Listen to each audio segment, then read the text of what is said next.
পূর্ব বর্ধমানের মন্তেশ্বর ব্লকের মন্তেশ্বর ব্লক তৃণমূল যুব কংগ্রেস ও মন্তেশ্বর ব্লক তৃণমূল ছাত্র পরিষদের উদ্যোগে বিজেপি ও সিপিআইএম এর যৌথ ষড়যন্ত্রের 26,000 শিক্ষক শিক্ষিকার চাকরি যাওয়ার প্রতিবাদে আজ ধিক্কার মিছিল শুরু হলো। এই ধিক্কার মিছিল শুরু হয় মন্তেশ্বর কামারশাল মোড় হইতে মন্তেশ্বর হসপিটাল মোড় পর্যন্ত।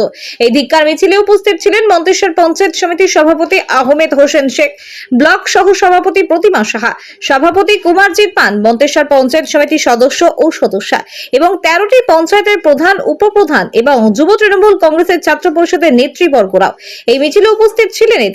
এই মিছিলে মন্তেশ্বর হসপিটাল মোড়ে বক্তব্য রাখলেন রাকিবুল হক শাহ এবং বললেন সিপিআইএম ও বিজেপি যৌথভাবে এই ঘটনাটা ঘটিয়েছে, তারই পরিপ্রেক্ষিতে আজ ধিক্কার। বর্ধমান থেকে সঞ্জিত করে রিপোর্ট, বিপি নিউজ পূর্ব বর্ধমান।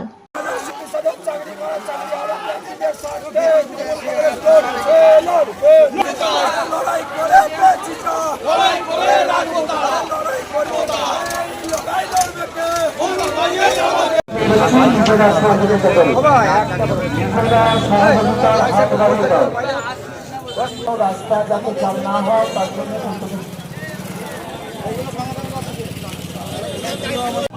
শিক্ষক তাদের সহযোগিতা এবং তাদের পাশে আমরা আছি। আমাদের সরকার যেমন আছে, আমাদের দল যেমন আছে, আমরাও তৃণমূল কংগ্রেসের আমাদের সারা মন্তেশ্বর ব্লকের আমরা যারা আপামর জনতা তৃণমূল কংগ্রেস সবার সঙ্গে আছে, সবার পাশে আছে, এটা প্রমাণ আজকে এখান থেকে আমাদের হলো। সকলেই ভালো থাকবেন, সুস্থ থাকবেন, সকলকে জাতীয়তাবাদের অভিনন্দন। স্লোগান দিয়ে শেষ করবেন, ছোট করে স্লোগান দিয়ে শেষ করবেন। 26,000 শিক্ষকের চাকরি বাতিল হলো কেন? বিজেপি সিপিএম জবাব দাও।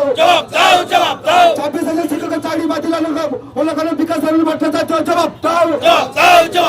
আহমেদ হোসেনের নেতৃত্বে মন্তেশ্বর ব্লক তৃণমূল কংগ্রেস লড়বে। আহমেদ হোসেনের নেতৃত্বে মন্তেশ্বর ব্লক তৃণমূল কংগ্রেস লড়বে।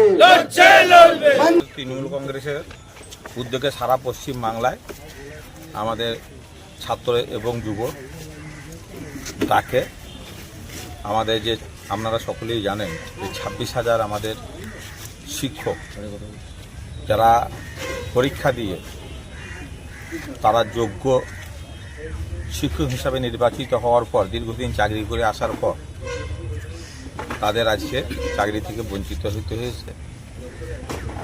সর্বভারতীয় তৃণমূল কংগ্রেসের আমরা যারা সৈনিক, যারা কর্মী, আমাদের নেত্রী মমতা বন্দ্যোপাধ্যায়, আমাদের নেতা অভিষেক বন্দ্যোপাধ্যায়ের পাশে থেকে আমরা ওই শিক্ষকদের, চাকরিহারা শিক্ষকদের আমরা পাশে থাকার জন্য আজকে আমরা একটা মহা মিছিল করছি। আমরা সকলেই, শুধু তৃণমূল কংগ্রেস নয়, সারা পশ্চিম বাংলার মানুষই আমরা সংবিধানকে সম্মান করি, আমরা সম্মান করি কোর্টকে, আমরা সর্বোচ্চ উচ্চ আদালতকে সম্মান করি। কিন্তু দুর্ভাগ্যের যে বিষয়, যোগ্য অযোগ্য, হয়তো কিছু অযোগ্য থাকতে পারে, ধানের মধ্যে আগড়া থাকে, সর্ষের মধ্যেও খোসা থাকে, কিন্তু যদি সঠিকভাবে বিচারটা, যেটা আমরা বাংলার মানুষ আশা করেছিল, সেই বিচার আমাদের মনে হয় যে হয়তো সঠিকভাবে তারা হয়তো পান না। কিন্তু আজকে 26,000 তাদের পরিবার, তাদের বাচ্চা কাচ্চা, তাদের মা বাবা আজকে পথে পথে ঘুরে বেড়াচ্ছে। তাই তাদের একটু ভরসা জোগানোর জন্য আমরা মন্তেশ্বর ব্লক তৃণমূল কংগ্রেস আমাদের নেত্রীর নির্দেশে তারই একটা প্রতিবাদ মিছিল আমরা এখানে করি। এই প্রতিবাদ মিছিল কোথায় শুরু হয়েছে, কোথায় শেষ হলো? প্রতিবাদ মিছিলটা আমাদের মন্তেশ্বর যে কামারশাল মোড় থেকে আমরা হসপিটাল এবং আমাদের ব্লক অফিসের সামনে এটা আমরা শেষ করেছি। যে হুট করে রান্নার গ্যাস 50 টাকা বেড়ে গেল, কি বলবেন? এটা তো নতুন কিছু বিষয় নাই।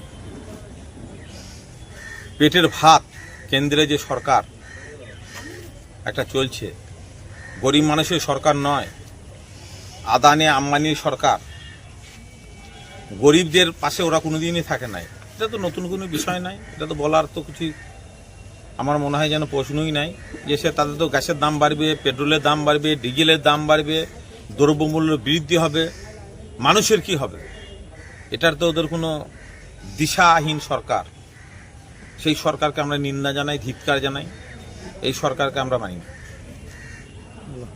এখন বাংলার মানুষ অত বোকা না, যেটা কারা করেছে, কাদের সঙ্গে যোগ সাজক আছে, সেটা যারা শিক্ষকরাও জানেন যে তাদের ছাতার মতন এখন দাঁড়িয়ে আছে আমাদের রাজ্যের মুখ্যমন্ত্রী মমতা বন্দ্যোপাধ্যায়, আমাদের রাজ্যের মুখ্যমন্ত্রী, তিনি তো তাদের এখন ছাতা।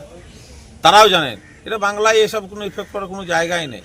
আমরা এই আন্দোলনে আছি, আন্দোলনের পথে আছি, পথে থাকবো, রাজপথে থাকবো। আমরা যোগ্য শিক্ষকদের যোগ্য জায়গায় ফিরে বসাবো।